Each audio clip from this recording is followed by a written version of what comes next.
stood out about DJ's progress from day 1 to here day 13? Well, just how fast he's picked up, the language. Our quarterbacks here have always had a lot of freedom, so you got to learn it before you can start changing things and changing the look. So I think, as fast as he picked up the language, because it's all concepts. Offensive football is concepts, whether it be, you call counter this, you call drive this, you call mesh this, everybody has it. So once he got the language really quickly, it's good to see him kind of know how to operate with a little bit of comfort level. Coach, what are you looking to see from DJ, the rest of the quarterback room, but them specifically on Saturday? Take control. We got a lot of mixed groups out there. There's no 1s, 2s, 3s. There's a lot of mixture kind of going on. So, we'll put 3s out there with the 1s, 2s, and so a lot of mixed receivers and things of that nature. So just take control when things are not what they're supposed to be or not what it's supposed to look like. I want them to see them kind of take ownership of that when they're out there, that that's their offense and not just kind of running the plays it's called. You guys were really excited about Malik when he came in the winter program. What did you see now, having looked at the whole spring? How did you feel about it? Yeah, I like this progression, because that's another position where he's learning another language, and how we do things and how we operate. So there's kind of always like a period of just learning it and the big eyes, and now they're kind of looking forward and progressing and trying to play with a little bit more freedom. So you're seeing that speed happen in real time and not just, in workouts, where he can run that route at full speed now because he's confident in what it is and what it looks like. So I like how I've been seeing him grow and still kind of catch his stride. Coach, what's been some of the biggest improvements from the offense so far this spring, and then also what are some of the inconsistencies that need to be fixed over the summer? Yeah, you always going to have a bunch of both because everything is so simplified to each individual in the spring more than it is the total offense.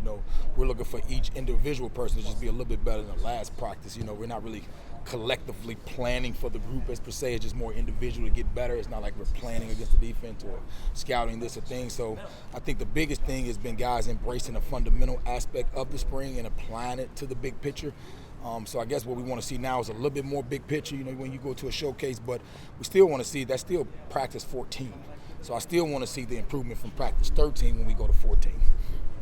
Seems like the running game's hit a bunch of runs this spring. Has it been more than usual? Do you feel like it's coming along pretty well? I don't get caught up in the result of the play because the reality with somebody, a linebacker could have busted. They had a young guy in there. It's just more of the detail of how it's getting done. Sometimes if you focus on the big play and the guy didn't do what he's supposed to do, that can burn you in the end. So what I've been impressed with is just the little small details showing up, and they're getting the reward from that more than just, we broke a long run, but why did we break it? It was just because they busted, or did we block them cleanly and get it done? What kind of stands out about the running back room in general?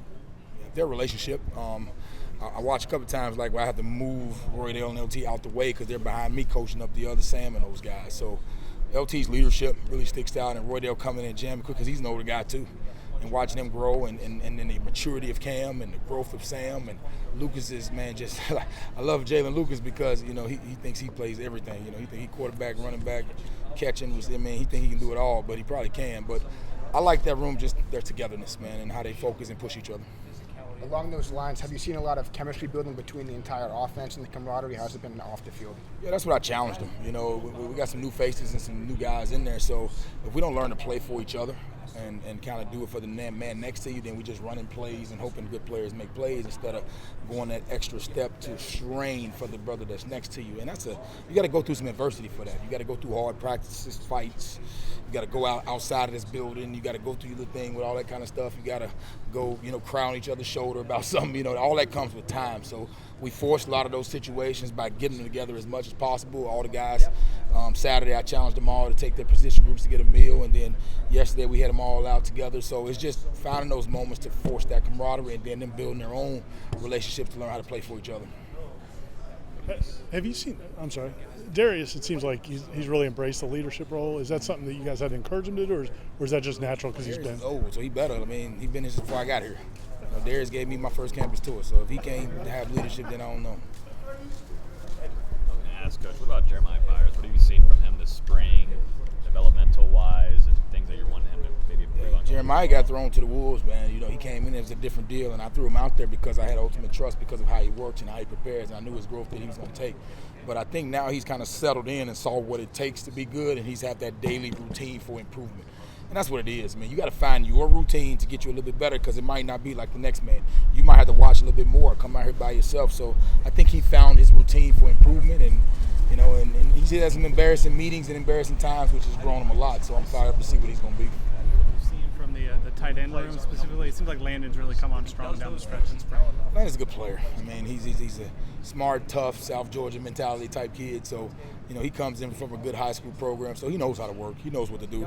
Now it's just kind of fighting through that fatigue of just the longevity of college football and how the practice is. I mean, that's the biggest difference is every day is game day and you're not the best player on the field. So I think once he learns how to strain and get through those hard, adverse moments, because team doesn't come to the end of practice. So you went through 3 practices by the time you get to catch a ball in front of everybody. So I think once his body develops and he can go through a full offseason, he'll be a really, really dynamic player for us. What can the receivers do between now and August to kind of take another step in their development? It's really about, we're about to go into that period where the coach is on the road, so it's got to be player-led. That's the challenge. I mean, we can come out here and direct them all we want to. If they have not built that bond to go push each other outside of us, then we're going to hit a restart button when we get to camp. So that personal drive of leadership, it'll be tested here a while the coach on the road recruiting and who gets the group together.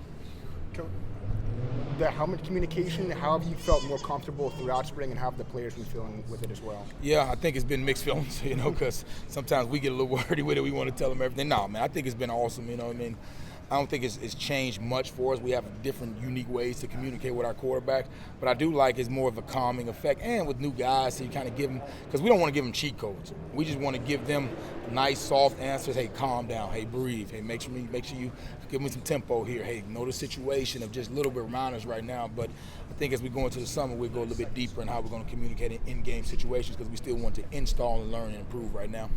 After this spring, what have you learned on the other side of the ball, defensive end with Marvin Jones Jr. and a handful of other guys that came in from that unit? What have you A lot of good this defensive spring? ends around here, man. So, we've never been short on pass pro and 2-minute drills of defensive ends at Florida State. So it's just another practice, man.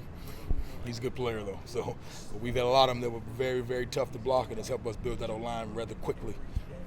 Do you like it when guys start jawing a little bit? That's part of it, man. You play a game where you got 2 positions that hit each other all day. If I bump into anybody twice, we're probably going to be ready to fight. So that's just a part of it, man. It's a part of it. As long as I tell them, man, get mad but don't lose control. Play with anger but play with poise. We've lost games here because we lost poise and control. But we've also won because we've been a little bit more cheery and a little bit more determined. So we got to find that balance, and that takes time. Along those lines, does that help kind of build that experience for down the road come season time or whatever? Like you mentioned, you guys have been able to outlast teams by your mentality.